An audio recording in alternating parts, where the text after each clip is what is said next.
Hola, bienvenido o bienvenida a este video. Hello and welcome to today's video. In today's video, I'm going to be teaching you about the preterite versus the imperfect. I find that students really struggle with this, so I hope that by the end of the video, you'll understand how to use both of these. Let's take a look. First off, the preterite, which is used for completed actions in the past. Una vez, one time. What I mean by this is the preterite is not for ongoing things. That's the imperfect, which we're going to take a look at in a little bit. The preterite is for one-time actions in the past. I try to brainwash my students by doing the snapping, okay? Boom, one time. Think about the preterite, okay? Right, I went, I did, I laughed, I said, right? Those are boom, boom, boom. One time, I laughed, I said, I did, okay? It's not I was laughing, I was doing, I was eating, right? These are one-time completed actions in the past. For example, fui a la fiesta anoche. I went to the party last night. Anoche means last night. And the reason I underlined it is because anoche would be considered a trigger phrase. When I hear something like anoche, I instantly know that we're going to use the preterite because the idea here is, oh right, if it was last night, it's probably over, it's done. I'm going to use the preterite, okay? So fui, right? I went. I wasn't going. I didn't used to go, I went. Fui a la fiesta anoche. Now, if we were to say, oh, well, I'm actually trying to say, I was going to the party, blah, blah, blah, we could say, iba a la fiesta anoche cuando, when, and then something interrupted it, and then that would be the preterite, okay? But in this example, we're just trying to say, I went, okay? One-time action. Te despertaste y te lavaste los dientes, okay? So you woke up, you weren't waking up, you woke up and you brushed your teeth. You weren't brushing your teeth, you brushed your teeth, okay? These are both reflexive verbs, meaning they are verbs we do to ourselves, all right? So you're not waking anyone else up or you're not washing or brushing anyone else's teeth. You're doing that to yourself. So we're putting that reflexive pronoun there. So te despertaste y te lavaste los dientes, okay? Me llamó 3 veces. Okay, so he or she called me 3 times. Now you might be thinking, well, Nate, you could argue that 3 times, that's more than just one time.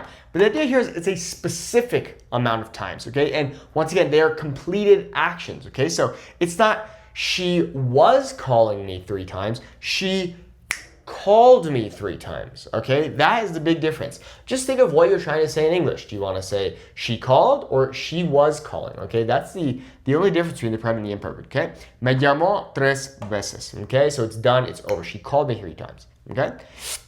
Hablamos con mi mamá por 2 horas, okay? Remember that in the preterite, in the nosotros form, it's the same in both the present and preterite. So hablamos could mean we speak, but in this case, in this context, it could also mean we spoke. Hablamos con mi mamá por 2 horas, okay? So we spoke with my mom. We weren't speaking with my mom, we spoke with my mom, and we spoke to her for 2 hours. Yes, those 2 hours were going on, but now they have been done, they're finished, boom, 2 horas, okay? They're done. Hablamos con mi mamá por 2 horas. We spoke with my mom for 2 hours. We weren't speaking with her, we spoke with her. Okay? Now let's take a look at the imperfect. The imperfect is for ongoing actions in the past. Okay? Preterite, one time. Imperfect, ongoing actions in the past. For example, cuando era niño, jugaba con mis amigos. So, when I was a boy, I used to or I would play with my friends. Okay, so this is something that was ongoing.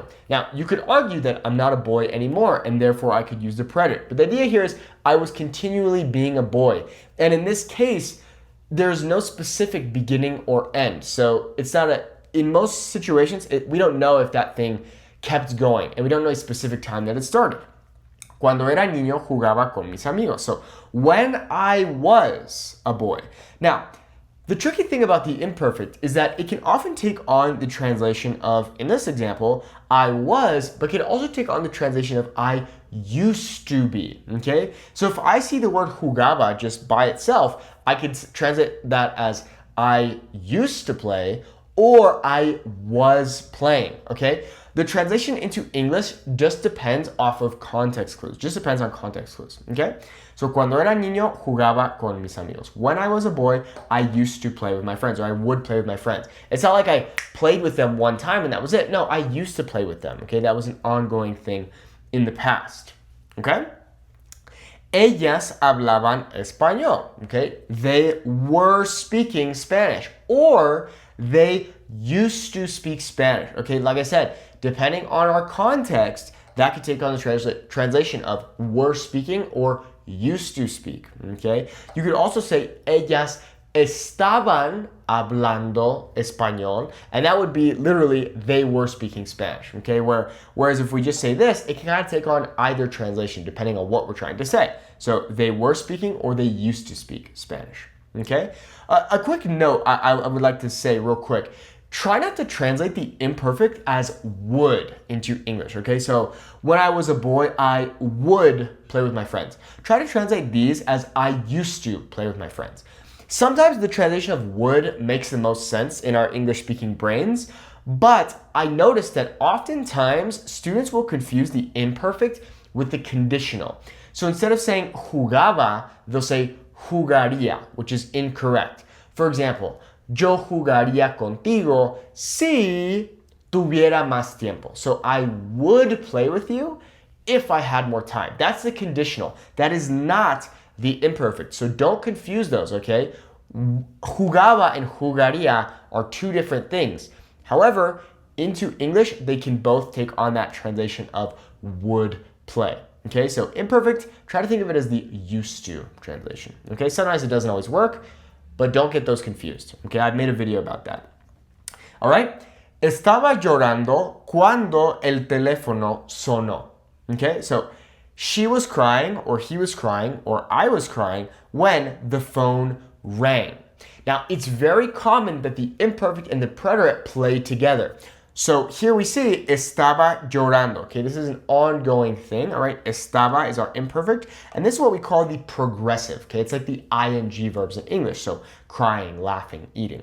Okay, so I was crying when, cuando. It's a very common word to interrupt the imperfect. Estaba llorando cuando, boom, interrupts it. El teléfono sonó. It rang. Okay, it wasn't ringing. It rang.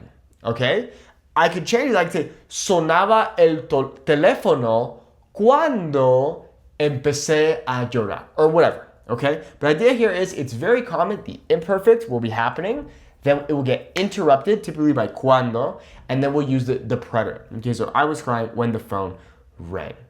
And that's it. That is the preterite versus the imperfect. Okay, so remember, imperfect, ongoing actions in the past, preterite, one-time actions in the past. If you'd like, click the link in the video description. You can join my free Spanish community. It is seriously awesome. We have more than 400 members in there at the time of this recording, and it's only going to grow over time. So check it out by clicking the link in the video description. If you have any questions, if you need any help, feel free to leave a comment on this video. You can also send me an email at support@spanishly.com. Muchas gracias por ver este video y nos vemos en el próximo. Hasta luego.